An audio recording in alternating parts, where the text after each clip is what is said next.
अल्हम्दुलिल्लाहि वकफ़ा वसलामुन अला इबादिहिल्लज़ीन अस्तफ़ा अम्मा बाद। मुअज़्ज़ज़ सामीईन व नाज़रीन, आज की वीडियो में हम आपको ये बताएंगे कि रायविंड के सालाना इज्तिमा में शिरकत के क्या फ़वाइद हैं। मुअज़्ज़ज़ सामीईन, रायविंड का सालाना इज्तिमा बिल्कुल करीब है। पहला मरहला 4 नवंबर से शुरू हो रहा है, जुमरात की असर की नमाज के बाद से, और फिर इससे अगली जुमरात को दूसरा मरहला होगा। इस इज्तिमा में शिरकत के बेशुमार फ़वाइद हैं। आलमी मरकज़ है जहाँ से पूरे जहान की फ़िक्र की जाती है कि कैसे हर बशर तक हुज़ूर अकरम सल्लल्लाहु अलैहि वसल्लम का लाया हुआ पैगाम पहुँचे और हर इंसान, मर्द और औरत जहन्नम से बच के जन्नत में जाने वाला बने। जो बंदा भी उसमें शरीक होता है वो इस फ़िक्र में उनका मुआविन बन जाता है, अगर इस नीयत से वो शरीक हो। ये भी अपनी जगह बहुत बड़ी सआदत है।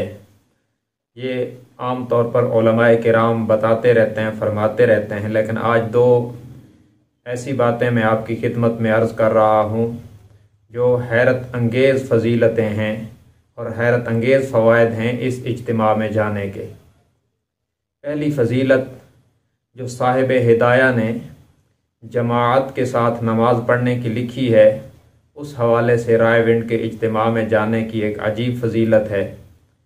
साहिब हिदाया जमाअत के साथ नमाज पढ़ने की फ़जीलत बयान फरमाते हुए लिखते हैं कि जब बंदा जमात में शरीक होता है तो उसमें नमाजी कई किस्म के होते हैं। कुछ ऐसे भी होते हैं जिनकी नमाज अल्लाह को पसंद होती है और ज़रूर बारगाह इलाही में कबूल होती है। फरमाया कि जब कुछ अल्लाह के नेक बंदों की नमाज अल्लाह की बारगाह में कबूल होती है तो अल्लाह की रहमत से ये बाईद है कि एक ही इमाम के पीछे खड़े होने वालों में से कुछ की कबूल करके और कुछ को रद्द कर दे। जब अल्लाह के नेक बंदों की कबूल होती है तो उनकी बरकत से गुनाहगारों की भी कबूल हो जाती है। ये हाल है और ये फ़जीलत है हमारी जमातों की, जिनमें 10, 20, 50, 100 बंदे होते हैं।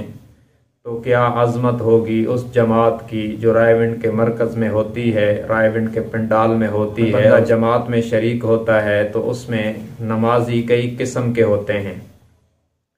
कुछ ऐसे भी होते हैं जिनकी नमाज अल्लाह को पसंद होती है और ज़रूर बारगाह इलाही में कबूल होती है। फरमाया कि जब कुछ अल्लाह के नेक बंदों की नमाज अल्लाह की बारगाह में कबूल होती है तो अल्लाह की रहमत से ये बाईद है कि एक ही इमाम के पीछे खड़े होने वालों में से कुछ की कबूल करके और कुछ को रद्द कर दे। जब अल्लाह के नेक बंदों की कबूल होती है तो उनकी बरकत से गुनाहगारों की भी कबूल हो जाती है। ये हाल है और ये फ़जीलत है हमारी जमातों की, जिनमें 10, 20, 50, 100 बंदे होते हैं। तो क्या अज़मत होगी उस जमात की जो रायविंड के मरकज़ में होती है, रायविंड के पंडाल में होती है और उसमें लाखों का मजमा होता है।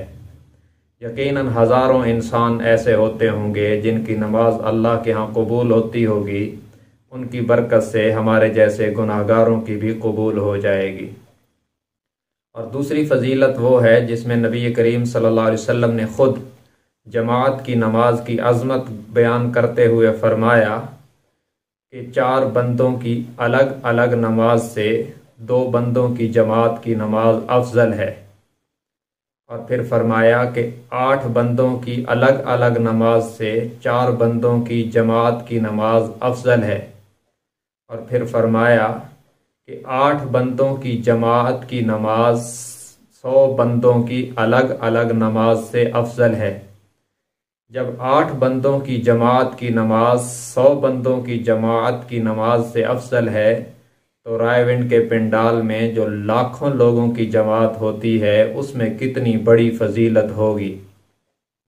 तो यकीनन वहाँ जाकर अगर कोई इंसान जमात के साथ नमाजें भी पढ़ ले तो आखिरत की निजात के लिए बहुत बड़ा ज़ख़ीरा बन जाता है।